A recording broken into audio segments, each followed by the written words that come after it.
Isang pagpalang Lunes po sa ating lahat mga kaagimat, anting-anting mutya. So, bali ito po yung pinakang part rin ng aking pagbablog sa sa bao na isang mata, isang bibig. Bali ito na po yung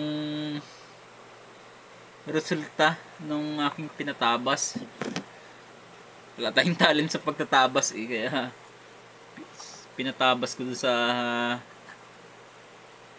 kakilala ko na magaling magtabas.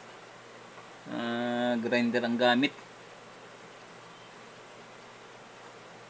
So bali yung mga natira nito ipamigay na natin, yung tira nitong isang buo nito. So nag-iisip pa rin po ako kung anong magandang kung anong magandang ipalaman, kung mutya ng kidlat o ano pa man. So bali naman kahit hindi naman ito lagyan ng palaman na kung anong mutya. Yung iba kasi nilalagyan ng mga yung iba kasi nilalagyan ng mga palaman So yun, pwede naman kasi kusa namang kusa namang gumagana ito kahit wala nang mga palamang mutya.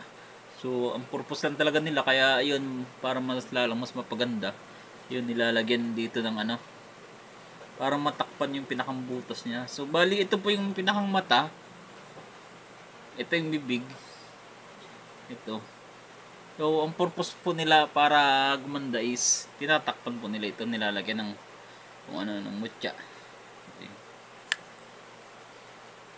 So dahil siguro matagal-tagal pa yun, hindi ko alam kung anong ilalagay kong lock dito Iba ang galing gumawa ng pinakasabitan dito. So comment nga po kayo doon kung saan nakarating yung aking vlog. Send po kayo ng pinakang picture o video kung paano talaga gumawa nung sa mga bihasa po din sa paggawa ng bao na kwintas. Send po kayo kung paano ginagawa para may idea naman po ako. So bali yung iba ang galing mag-ukit, nuukitan yung ganito magkabila, nilalagyan ng mga orasyon. So yung pinakang orasyon naman ay hindi naman talaga mismong buong orasyon ang nilalagay, kundi mga basag na na letra. So ibig sabihin ng basag na letra ay yung pinaka natatagong lihim na orasyon. So hindi mo talaga pwedeng ilagay yung isang buong orasyon diyan.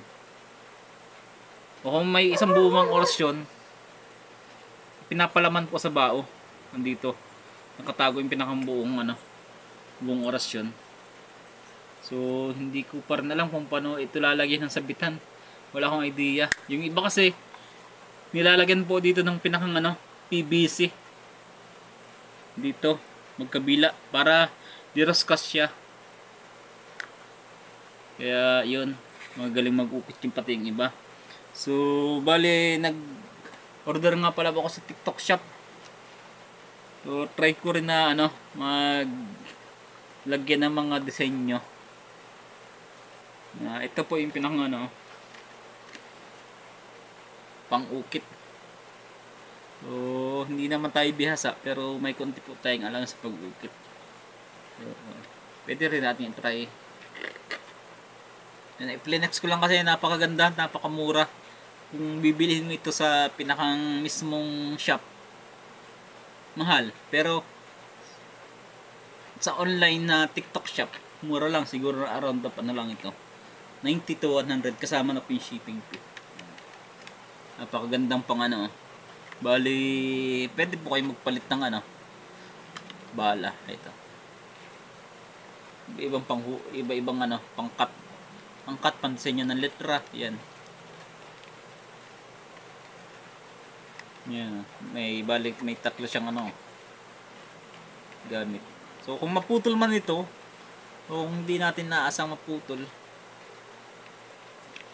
meron pa tayong extra na Ilan yung extra? Isa, dalawa, tatlo, apat, lima, anim, ito, walo siya. Bali, 10 po ang pinakanan niya.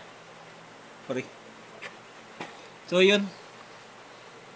Hindi lang po sa ngayon. Next naman po kayo, send po kayo ng video o picture kung paano magwa step by step. Kung paano magkasa ng pinakambao. So, para may ano naman, kahit paano may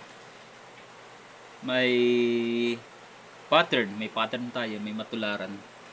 So, shout out po sa 45 followers at maraming salamat po sa suporta. At yun lang po, mapagpalang Lawrence po. Ingat po sa ating lahat.